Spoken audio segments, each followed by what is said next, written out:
Sayang, brak. Tiara langsung menutup kembali pintu mobil setelah dia turun lebih dulu. Baru saja Bimana ingin minta tolong padanya untuk membantunya turun. Tapi ternyata istrinya malah meninggalkannya. Ia sepertinya masih marah pada suaminya yang masih mengingat dengan jelas apa kesukaan mantan kekasihnya. Sabar Tuan, mungkin Nyonya Tiara masih cemburu. Sebaiknya lain kali Tuan tidak menyinggung sesuatu yang berkaitan dengan wanita lain di depan istri Tuan. Apalagi wanita itu adalah mantan Tuan. Ucap Jody menasihati bosnya, seperti sudah sangat berpengalaman dalam hal tersebut. Abimana mencibir. Cih, kau seperti sudah berpengalaman saja dalam hal ini. Punya kekasih saja tidak. Dekat dengan wanita pun tidak, malah menceramahiku. Bukan begitu, Tuan.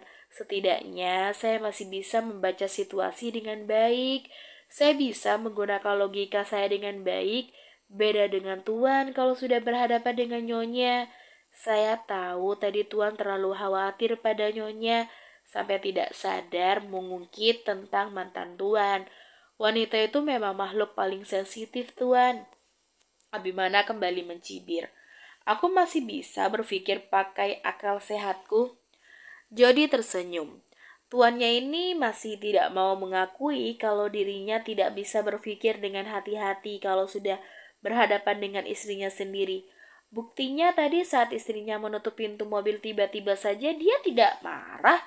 Coba kalau dulu, mungkin Tiara akan langsung mendapatkan hukuman kalau melakukan itu. Jangan senyum-senyum, cepat bantu aku turun. Aku harus bicara dengan istriku sebelum dia makin marah besar. Titah Abimana. Tuh kan, apa aku bilang, bukan hanya bucin.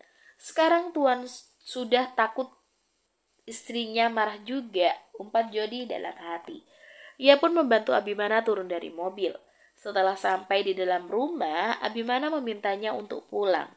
Abimana menggerakkan kursi rodanya sendiri untuk mencari sang istri. Sayang, panggil Abimana saat melihat istrinya sedang berbicara dengan ibunya. Abimana pun menghampiri mereka. Kebetulan ada ibunya. Ia berusaha untuk membujuk sang istri. Mam, kebetulan sekali ada Mami di sini. Ada sesuatu yang penting yang mau aku tanyakan pada Mami, ucap Abimana. Apa itu? Tanya Fiona penasaran. Aku mau minta saran dari Mami tentang bagaimana cara membujuk pasangan yang sedang marah. Apalagi marahnya karena kesalahpahaman aja, Mam. Jawab Abimana sambil melirik istrinya. Sementara Tiara malah mengalihkan pandangannya. Lucu sekali dia kalau sudah ngambek begitu. Sudah 2 kali dia ngambek padaku, ucap Abimana dalam hati. Matanya masih tak lepas menatap lekat pada istrinya. Kalau itu ya harus langsung minta maaf dan dibujuk sendiri. Jawab Fiona sebelum Abimana masuk, ia sudah dengar dulu ceritanya dari Tiara. Mami bantu aku ya, aku tidak salah.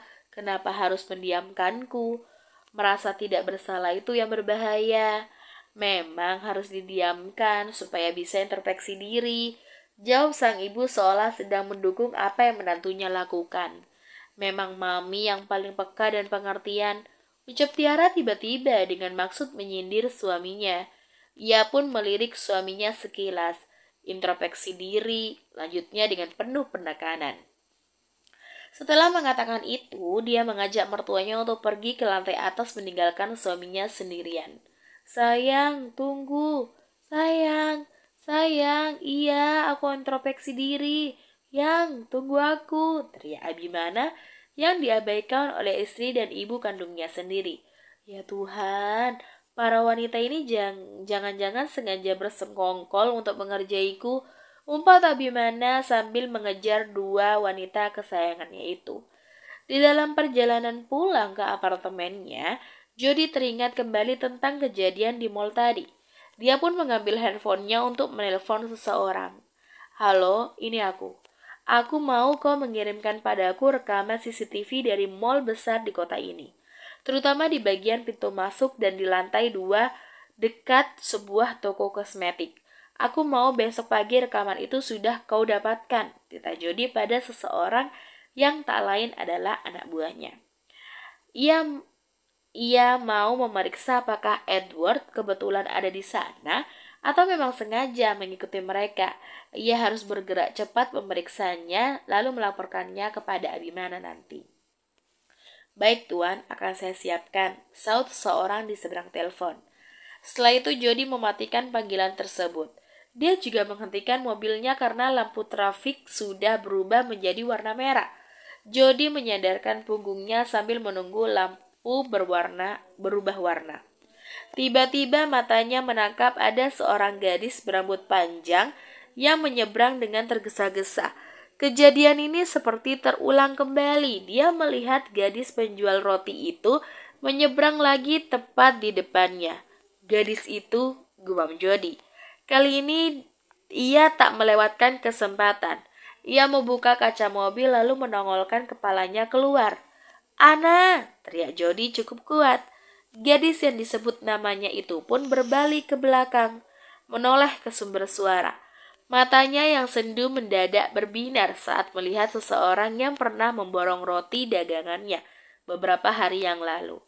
"Tuan baik hati," gumam Ana dengan senyum manis di wajahnya. Jody melambaikan tangannya meminta Ana datang kepadanya. Gadis itu pun dengan cepat berlari ke arah mobil Jody. Baru saja Ana sampai di depan Jody, lampu jalan sudah berubah menjadi warna hijau. "Masuk ke mobilku, lampunya sudah berubah hijau," titah Jody tiba-tiba. Ana sedikit ragu untuk masuk ke dalam mobil orang yang tidak ia kenal. Tapi karena mobil Jody sudah diklakson oleh mobil lain di belakangnya, mau tidak mau Ana pun langsung masuk ke dalam mobil dan duduk di samping Jody. Kini mereka sudah berada di dalam perjalanan bersama. Ana sedikit deg-degan, dia tidak pernah naik mobil sebagus itu berdua saja dengan seorang pria. Ia pun hanya diam saja sambil memeluk keranjang rotinya. "Santai saja, aku tidak akan menculikmu," ucap Jody saat melihat kekhawatiran di mata Ana melalui kaca spion. "Hehehe, tidak tuan, lagi pula tuan rugi kalau menculik saya. Saya makannya banyak," saut Ana agar tidak canggung. "Tapi kenapa badanmu masih kurus?" tanya Jody. Makanan saya lari ke keringat mungkin tuan, tapi tiap hari saya banyak berkeringat karena berjalan menjajakan roti," jawab Ana sambil terkekeh. "Roti-rotimu habis hari ini?" "Masih ada tuan, baru laku 5 hari ini," jawab Ana dengan lesu. "Nanti aku beli semua deh," ucap Jody yang membuat wajah Ana mendadak senang. "Sekarang kita makan dulu. Kau bilang kau banyak makan kan? Aku mau lihat sebanyak apa sih kau mampu makan," ajak Jody tiba-tiba. "Makan? Tapi tuan, saya tidak boleh pulang terlambat." Wajah Ana tampak khawatir. "Kenapa?" Saya itu tuan, biasanya saya harus menyiapkan makan malam untuk keluarga saya," jawab Ana dengan jujur. Kening Jody tampak sedikit berkerut. Mungkin hanya Ana yang bisa memasak di rumahnya, pikirnya. "Kalau begitu kita makan di restoran cepat saji saja. Sekalian nanti kita bungkusin untuk keluargamu. Jadi kau tidak perlu repot-repot masak lagi malam ini." Ana tercengang, ia sampai memeringkan duduknya menatap Jody. "Tuan serius?" "Tentu saja, tidak perlu khawatir. Kau tidak akan telat pulang ke rumah," kata Jody meyakinkan Ana. Gadis itu pun hanya bisa mengangguk pasrah. "Baik tuan, saya percaya pada tuan." Jody tampak menarik sudut bibirnya hingga membuat senyuman yang samar di wajahnya. Ia pun membelokkan mobilnya ke arah restoran cepat saji. Ia tidak menyangka akan memiliki teman makan malam hari ini. Jody dan Ana masuk ke dalam sebuah restoran cepat saji secara bersamaan. Tak lupa Jody meminta gadis itu meninggalkan keranjang rotinya di dalam mobil. Tadi kalau tidak diingatkan, hampir saja gadis itu akan membawa serta keranjangnya. Maklum, sudah terbiasa kemana-mana membawa keranjang rotinya. Jody mengajak Ana untuk mengantri memesan menu. Gadis itu hanya mengangguk patuh lalu mengikuti Jody dari belakang. Saat sudah giliran mereka yang memesan, Jody meminta Ana berdiri di sampingnya. Kau mau makan apa? Tanya Jody. Ana melihat-lihat menu di depannya. Dia bingung harus memesan apa. Sepertinya semuanya enak. Terserah tuan aja. Jawab Ana dengan pelan, nyaris tidak terdengar. Apa?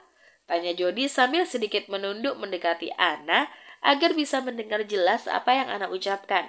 Dengan jarak sedekat itu, Ana dapat melihat dengan jelas wajah tampan pria baik hatinya. Selain itu, harum parfum mewah yang melekat di tubuh Jody juga berhasil membuat Ana gagal fokus. Ya ampun, tuan ini sudah baik hati, tampan malah wangi juga. Sempurna sekali. Gumam Ana dalam hati dengan penuh kekaguman. Kau mau makan apa, Ana? Tanya Jody sekali lagi. Itu saya ke tuan aja, apa aja saya makan. Jawab Ana dengan terbata. Dia merutuki dirinya sendiri dalam hati. Bisa-bisanya ia malah fokus ke hal lain, bukan ke pertanyaan Jody. Jody pun memesan beberapa makanan untuk mereka makan di tempat dan juga dibungkus. Setelah itu, ia meminta pelayan restoran itu mengantarkan makanannya nanti kalau sudah selesai. Jody sendiri mengajak Ana ke lantai 2. Ia lebih nyaman makan di sana. Kini, Jody dan Ana sedang duduk berhadapan sambil menunggu makanan mereka untuk disajikan. Ana tentu canggung, hanya berdua saja dengan seorang pria asing. Tampan pula. Ia hanya duduk sambil menundukkan kepalanya dan melipat kedua tangannya di atas meja. Persis seperti anak murid yang sedang disuruh tertib. Beda lagi dengan Jody. Manusia yang paling jeli dan teliti ini justru memperhatikan dengan seksama gadis di depannya. Hal itu semakin membuat Ana salah tingkah. Kenapa hanya diam? Lihat apa di bawah? Tanya Jody. Ana mengangkat wajahnya. Tidak ada, tuan. Saya bingung mau bicara apa, jawab Ana sambil menyelipkan anak rambutnya ke belakang telinga. Kau bahkan tidak tahu namaku. Lalu kenapa kau tidak bertanya tentangku? Tanya Jody lagi. Benar juga ya, batin Ana. Kalau begitu siapa nama tuan? Aku Jody, tidak usah bicara terlalu formal padaku, santai saja, jawab Jody. Nama yang bagus, puji Ana. Namamu hanya Ana. Jody balik bertanya. Anastasia, itu nama panjang saya. Tapi saya biasa dipanggil Ana, tuan, jawab Ana. Jody tampak mengangguk. Berapa bersaudara? Tidak ada, tuan, jawab Ana sedikit terbata. Jody dapat melihat ada hal yang gadis di depannya ini sembunyikan. Tidak ada saudara, tapi kau takut terlambat pulang hanya karena tidak ada yang memasak makan malam. Jody mulai memancing Ana untuk bercerita. Ana terdiam sejenak sambil menggigit bibir bawahnya. Ia kelihatannya ingin bicara tapi masih ragu. Tak lama pelayan pun datang menyajikan makanan yang cukup banyak di meja mereka. Ada ayam goreng, kentang goreng, burger, salad, dan minuman juga. Makanlah dulu kalau tidak mau bercerita, ucap Jody. Ana pun mengangguk lalu mereka mulai memakan pesanan mereka. Gadis itu awalnya malu-malu, tapi lama-kelamaan dia mulai tidak canggung lagi dan makan dengan sangat lahap. Coba burgernya juga, rasanya enak loh. Jody mendekatkan burger ke arah Ana. Gadis itu menerimanya dan langsung mencobanya. Wah, enak sekali tuan. Terima kasih banyak tuan. Berkat tuan saya bisa makan enak lagi. Sudah lama sekali rasanya tidak makan seperti ini.